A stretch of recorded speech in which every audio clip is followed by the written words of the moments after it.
Very good morning to all. So अभी हम पढ़ने वाले हैं भारत में हिंदी की वर्तमान स्थिति। ठीक है, इसमें हम संवैधानिक स्थिति को देखने वाले हैं। क्लियर? तो अगर आप आंसर राइटिंग कर रहे हैं तो इसमें कुछ की पॉइंट्स बता देती हूँ जो आपको उसमें लिखना चाहिए। ठीक है, और आप अगर जो मतलब इसमें मैं पूरे अनुच्छेद जो हैं उनको कैसे लिखना है और कैसे याद करना है वो भी आपको क्लियर कर दूंगी। ठीक है, मतलब आप कम कंटेंट लिख के ज़्यादा से ज़्यादा मतलब गागर में सागर भरने टाइप का अपन आंसर देख लेंगे। ठीक है, लेट्स स्टार्ट। फर्स्ट टाइम तो यही कि भारत जो है वो बहुभाषी राष्ट्र है।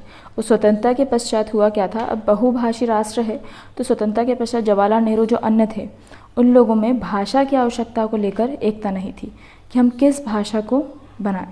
ठीक है, कोई कोई बोल रहा था कि सभी अपनी अपनी भाषा बोलेंगे, जो है जैसा है चलने दो।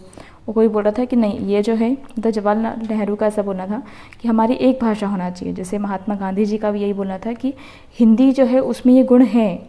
ठीक है, कि मतलब देखा जाए तो हिंदी ज़्यादा है, उत्तर भारत में जितने है वो हिंदी बोला जाती है और जो दक्षिण भारत है उसे अलग अलग भाषाएं बोली जाती हैं।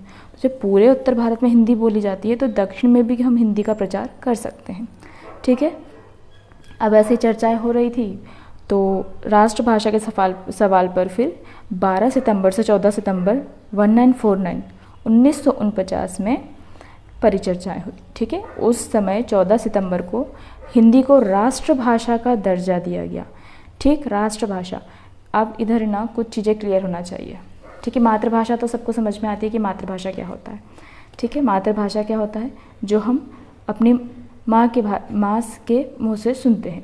ठीक है, वो होती है मातृभाषा।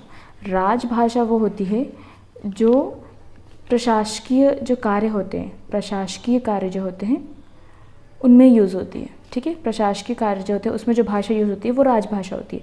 जैसे हमारे न्यायालय में जो भाषा यूज़ जाएगी, ठीक है, ऑथेंटिक जो राजपत्र होते हैं उनमें जो भाषा यूज़ होगी वो होती है राजभाषा। ठीक है, हमारी कोई भी राजभाषा नहीं है, हिंदी को राजभाषा का दर्जा नहीं दिया गया है क्योंकि जो दक्षिण भारत के लोग हैं वो इसका विरोध करते हैं। क्लियर? हिंदी को दिया है राष्ट्रभाषा का। राष्ट्रभाषा और राज्य भाषा वो भाषा होती है जो किसी एक राज्य में या राज्यों में, किसी एक राज्य या राज्यों में अधिक जनसंख्या द्वारा बोली जाती है, जिस मतलब जनसंख्या अधिक होती है जिसकी।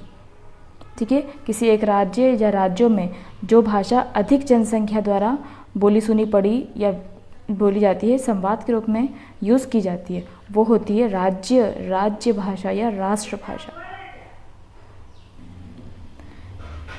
ठीक है, इतना समझ में आ गया। तो हिंदी को राष्ट्रभाषा का दर्जा दिया गया है। तभी से हम हिंदी दिवस भी बना रहे हैं 14 सितंबर को। ठीक है, अच्छा, विश्व हिंदी दिवस कब बनाया जाता है, तो वो बनाया जाता है 10 जनवरी को। ये भी ध्यान रखना, इसको आप ऐड कर सकते हो कंटेंट को कि 2023 में फिजी में बना हुआ है। ठीक है, अब हम अपने क्वेश्चन पे आते हैं कि भारत में जो संवैधानिक स्थिति क्या है। ठीक है, तो संविधान में जो राजभाषा है, राजभाषा नाम से एक भाग बनाया गया है, भाग 17, उसकी अनुसूची है 8। अब मैं संविधान तो आपको पढ़ा नहीं सकती कि भाई 12 अनुसूची है या मतलब भाग कितने, 22 भाग है ना, और 12 अनुसूचियाँ हैं।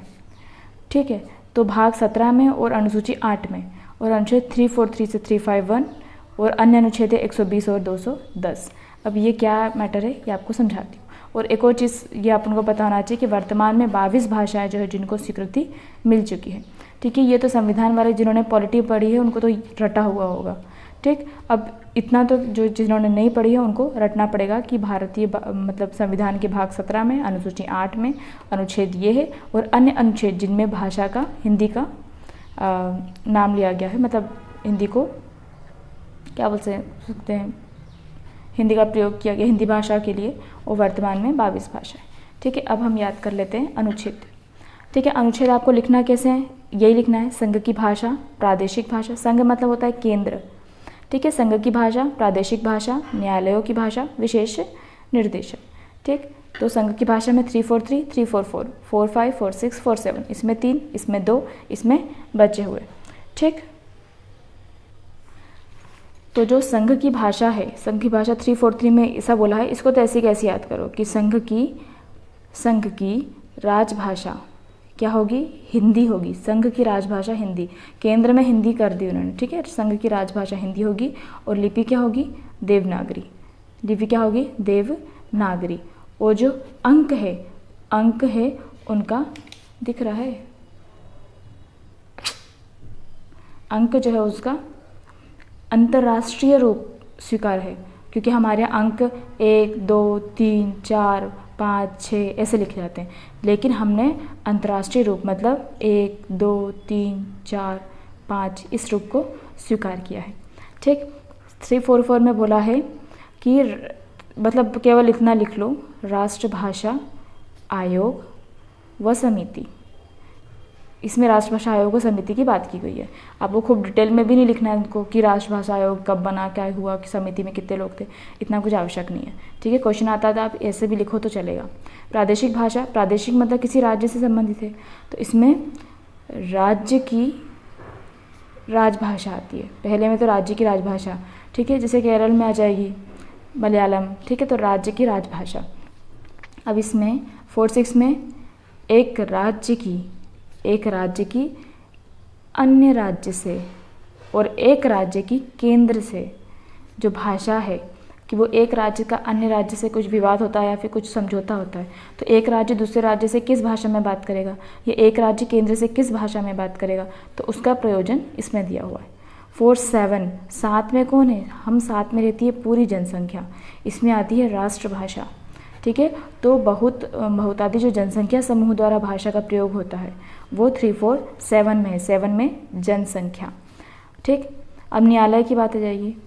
148 में न्यायालय और 9 में आ जाएगा नियम, 9 से आ जाएगा नियम, ठीक। तो इसमें आ जाएगा सुप्रीम कोर्ट और हाई कोर्ट के दो ही चीज़ होती है सुप्रीम कोर्ट हाई कोर्ट की, या तो वो अधिनियम होगा या तो विधेयक होगा, मतलब मैक्सिमम यही होते हैं, अधिनियम होते हैं या विधेयक होते हैं। तो सुप्रीम कोर्ट या हाई कोर्ट के अधिनियम विधेयक किस भाषा में होंगे, उसका 348 में दिया है। एन नियम मतलब भाषा संबंधी, तो नियम जो न्यायालयों में भाषा संबंधित नियम है वो इसमें दिए हुए हैं, ठीक। अब विशेष निर्देशन की बात करें, थोड़ा जल्दी जल्दी में कर रही हूँ तो आप इसको पोज करके याद ही करना है आपको, ठीक है।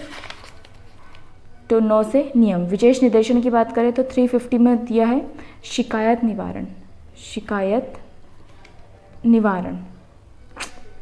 निवारण, इतना लिखोगे सफिशिएंट है। जो भी अन्य दहेज इसके बारे में कोई शिकायत आती है उसका निवारण किस प्रकार करना है, जैसे तमिलनाडु में विरोध कर रहे हैं तो उसका निवारण क्या करना है, वो सब इसके अंतर्गत निर्देश दिए।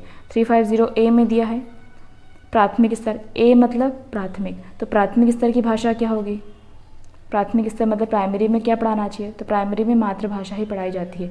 ये काय में दिया है, 350A में दिया है।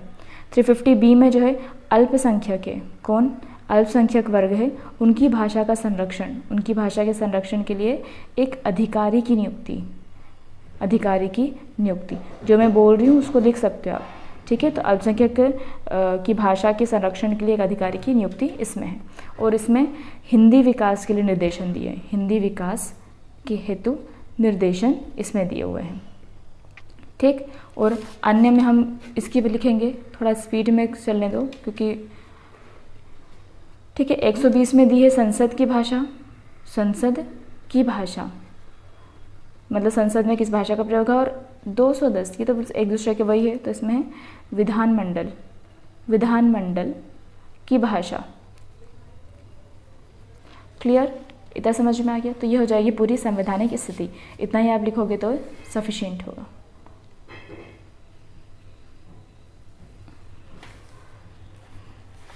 क्लियर,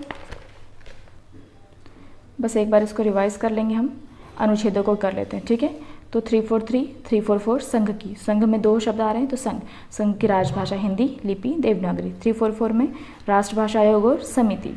प्रादेशिक में 3 आ जाएंगे प्रादेशिक में।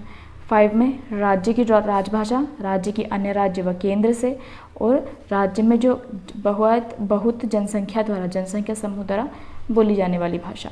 न्यायालयों की भाषा 348, 349। 8 में सुप्रीम कोर्ट, हाई कोर्ट, अधिनियम, विधेयक में यूज़ होने वाली भाषा। 9 में भाषा संबंधी नियम, ठीक है।